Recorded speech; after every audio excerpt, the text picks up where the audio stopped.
Old man, World War II veteran, 100 years old, goes to the doctor, figures out he's at the end of his life. So he goes home to talk to his family, and he's looking over his lifetime of achievements, his time in the war, his medals, when he met his beautiful wife, the day they got married, the day they had their wonderful kids, the day their kids had their kids and they became grandparents, his successful business, all of it. He looks at him and he says, you people have made me happier and have fulfilled my life more than I can express. I love you all. But there was one time that I was also truly happy, and that's when I had a piece of Bavarian cream pie during the war.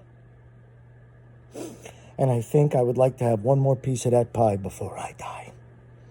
So they respect his wishes. He packs his bags, takes out some money, buys a ticket on a cruise ship, starts off on his journey. 2 days into the trip, boat hits an iceberg, sinks. Now he's stuck in the water. He looks around and he finds this door. So he jumps on the door and he starts paddling.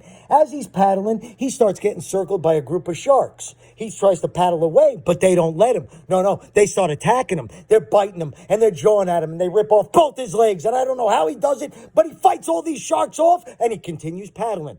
Legless, mind you, and he's paddling and he's cold. All of a sudden, he comes up to a beach in Eastern Europe, rolls himself off of this door and pulls himself through the sand. Remember, he is wet. He is bleeding. He has no legs. Everybody's watching him. Nobody gives a shit. Nobody's helping him, but he does what he has to do and he pulls himself through the sand and he gets to a road.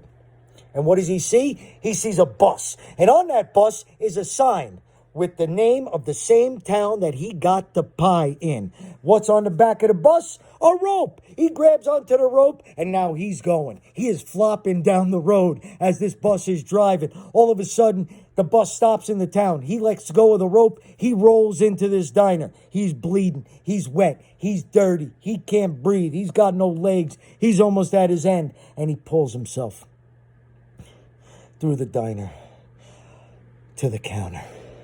And with all his might, he pulls himself up onto the counter. And he looks at the clerk and he says, "Sir, can I have a piece of your Bavarian cream pie?" And the clerk looks at him and says, "I'm sorry, sir, but we're all out of the Bavarian cream pie." And the guy says, "Oh, well, I guess I'll just have a piece of peach."